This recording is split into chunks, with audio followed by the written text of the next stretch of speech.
Jadi sekarang kita masuk ke neraca saldo. Neraca saldo ini sebenarnya kayak akumulasi terakhirnya. Jadi kayak misalkan yang di buku besar ini, di buku besar ini kan ada tuh yang udah kita watermark tadi. Kayak misalkan kita masukkan, setelah itu kita bikinlah, pertama-tama kita bikin identitasnya. Baru setelah itu kita masuk ke nomor akun. Nomor akun ini kan ini sesuai lagi urutan sama yang di buku besar yang ALPB, aset, liabilitas, ekuitas, pendapatan, beban. Nah, nama akun kita masukkan ke yang kas sesuai urutan di buku besar. Kas di sini kan akumulasi terakhirnya di debit tuh, di debit. Makanya kita buat di sini di sisi debit juga.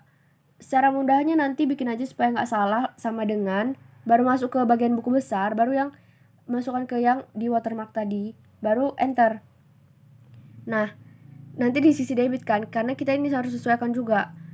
Baru kita masuk ke piutang usaha. Piutang usaha pokoknya sesuai sama yang di buku besar. Nah, piutang usaha kan yang kedua.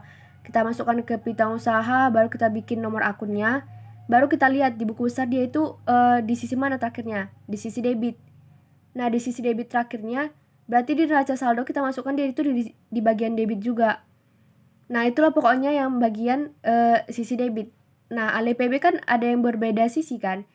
Kita kasih contoh ke pendapatan. Pendapatan sewa. Nah, pendapatan sewa lah kita contohkan. Kita masukkan nama akunnya, kita masukkan nama akunnya, baru kita masukkan nomor akunnya, baru kita tengok di buku besar di buku besar itu dia terakhirnya akumulasinya itu di mana. Kita lihat di sini di sisi kredit kan. Di sisi kredit, makanya neraca saldo kita buat juga dia di sisi kredit. Akumulasi terakhirnya. Baru kita secara contoh lagi kita masuk ke pendapatan sewa. Pendapatan sewa di sini kan di buku besar dia itu dikredit kan terakhirnya yang di watermark, makanya di sini di 18.000 itu dikredit juga. Baru kita masuk ke beban. Kita masuk ke beban.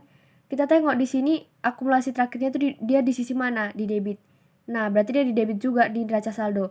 Jadi intinya neraca saldo ini bertujuan untuk menunjukkan dia itu normalnya itu di mana.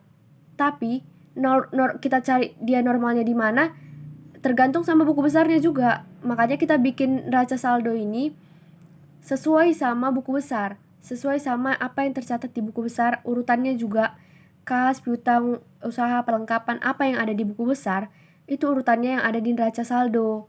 Nah, setelah kita bikin itu semua, setelah kita analisis nama akunnya, kita analisis nominalnya di mana posisinya, yang di terakhir yang di buku besar, baru kita jumlahkan, kita totalkan semua.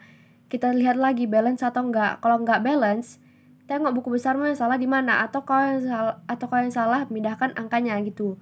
Baru setelah balance itu menunjukkan berarti neraca saldomu itu udah benar. Tapi terkadang neraca saldomu udah balance juga belum tentu benar. Jadi harus secara teliti.